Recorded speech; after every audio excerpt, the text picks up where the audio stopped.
झालीच पाहिजे.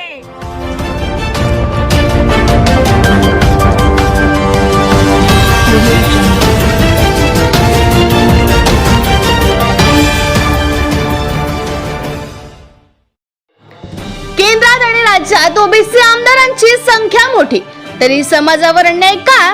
खासदार आमदार फक्त स्वतःच्या विकासासाठी आहेत काय?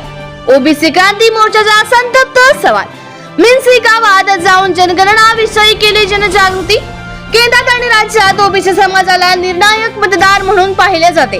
लोकसभेत आणि विधानसभेतही मोठ्या प्रमाणावर समाजातील खासदार आणि आमदार निवडून येतात.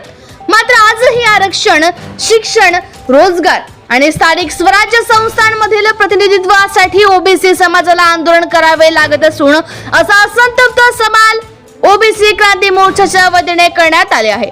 तर जर लोकसभेत आणि विधानसभेत एवढे खासदार आमदार आहेत तरी सुद्धा ओबीसी समाजावर अन्याय अजूनही का होत आहे?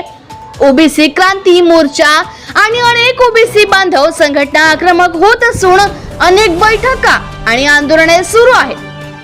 मात्र तरी सुद्धा समाजातील कार्यकर्त्यांचे म्हणणे आहे की निवडणुकीवेळी ओबीसी समाजाची मतं घेतली जातात, मात्र निवडून आल्यानंतर समाजाच्या मूलभूत प्रश्नांवर अनेक लोकप्रतिनिधी शांत राहतात. विशेष म्हणजे ओबीसी आरक्षणाचा मुद्दा, जातनिहाय जनगणना, शैक्षणिक सुविधा आणि रोजगारांच्या संधी यासारख्या विषयांवर अजूनही स्पष्ट आणि आक्रमक भूमिका दिसत नसल्याची नाराजी व्यक्त होत आहे. काही सामाजिक कार्यकर्त्यांनी तर उघडपणे प्रश्न उपस्थित केला आहे की हे आमदार खासदार समाजाच्या हक्कासाठी लढत आहेत की फक्त स्वतःचा राजकीय आणि आर्थिक विकास करत आहेत. याच पार्श्वभूमीवर आज मिन्सी येथे ओबीसी क्रांती मोर्चा संघटना ही गावागावात जाऊन जनजागृती मोहीम राबवत आहे. केंद्र सरकारने जातनिहाय जनगणनेच्या नावावर घरगणना सुरू केलेली आहे. घरगणनामध्ये ज्याप्रमाणे SC STचा कॉलम आहे त्याप्रमाणे ओबीसीचा पण कॉलम राहायला पाहिजे होता. परंतु ओबीसीच्या नावावर आमदार खासदार निवडून गेले, परंतु त्या विषयावर अजून पण बोलत नाही. समाजाला गृहीत धरून आपले घरं भरतात, आपला उद्धार करतात, परंतु समाजाच्या हितासाठी बोलत नाही. आणि आता विधान परिषदच्या इलेक्शन चालू आहे.